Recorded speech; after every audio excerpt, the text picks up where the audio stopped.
Okay, here we are in Naeem Khan's beautiful SOHO loft. Behind Naeem is his Diamond Dust Warhol series, and he's going to tell us a little bit about his experience working with Halston and his encounter with Andy Warhol. And go ahead and make some questions. Loved Andy. Didn't say much, but still loved him. He found you very intriguing, no? You and Also, Ranjana? yeah. Well, at first I met him when I came as a young boy at the age of 19 to work for Halston.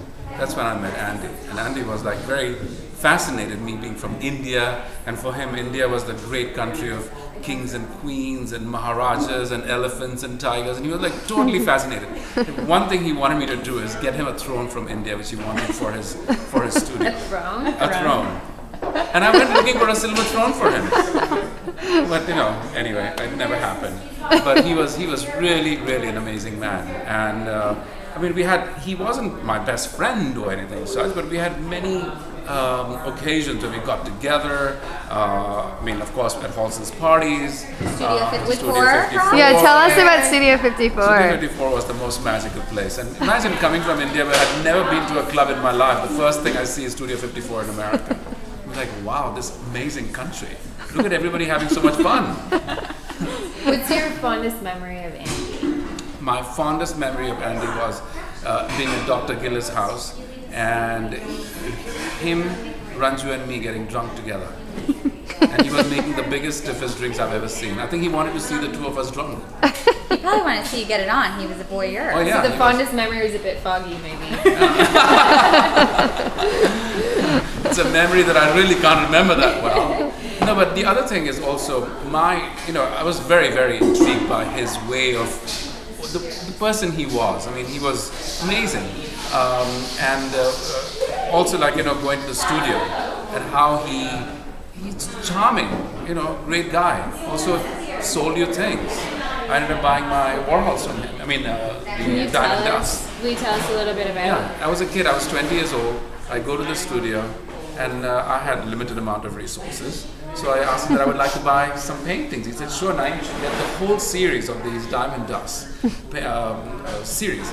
So I said, how much would they be? They would be $5,000 For the whole series. for the whole series. I bought them. Did you have to hesitate? No. No, you could do it. Yeah, I could do it. I know my dad had given me quite a bit of money, but I was afraid to bite into that Did you money. feel at the time like it was a good investment? No. No.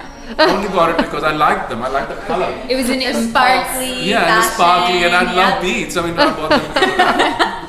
Not thinking it'd be such a great investment. I wish I had bought many more. And then he gave me those, the flower series as a gift. What we loved about this story, though, when we were talking earlier, is how you transported. Oh my The gosh, art it was so home. amazing. I was at the factory, and my that time girlfriend, not my wife yet, Who was with me. a big fashion model. Who was a model at that. Yeah, she was a very big famous model in India, and Hassan loved her. She's still gorgeous. She was amazingly gorgeous. And I bought the paintings, not realizing how big they were. From Interview Magazine in what year? 1980. Yeah. So shot by Arthur Elwood. The same year you bought the paintings, Yeah. Oh, yeah. A lot happened in Big Yeah, year. it was a good year for the con. Yeah. Life was so free at that time. There were no worries. You went to Studio 54, you worked for Halston, you had a private jet to fly to Montauk. A lot of Limousine picked you up in the morning, lots Oh of my friends, movie stars you hung out with. So anyway, bought the paintings, not realizing how big they were, and these people packed them for us. I was going back to work because it was at lunchtime that I'd gone to see him. So I gave it to my girlfriend and said, okay, see you later, take them home. Thinking it would fit in a taxi. The poor lady was standing on the street with this big thing and nobody would take her home. So she decided she should take it by bus. So here she was sitting on whatever M16 or whatever the bus was, taking the 9 Warhols home. A New York moment, A right? New York moment. And I at that time I lived in a 1-bedroom studio. I didn't even have enough walls to put them. So I put 2 of them up and the rest of them were in a closet, in a box on the floor. And so when did all of them come back out? Yeah. When you moved into the space or No. years ago? my life slowly improved. I got bigger places, and bigger A 2-bedroom, a 3-bedroom. More walls. and as the bigger places got bigger, one more Warhol came out from the box. Good story. Some amazing pieces, lots of great art. Well, thank you so much. You're welcome. Well, I'm so happy you guys are here. Can you Where's tell us that? a little bit about your beautiful home that we're hosting the party in? yeah, This loft, it's on Green Street in Soho. best neighborhood I and the love best this street. address. Yeah.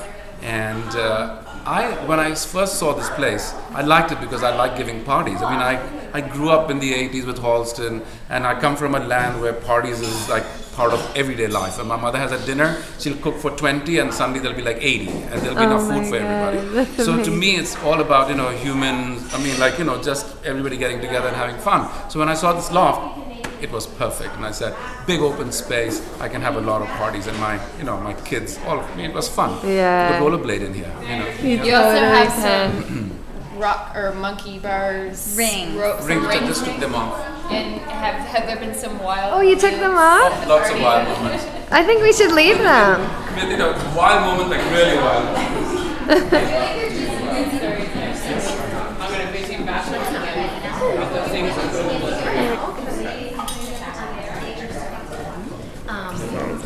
But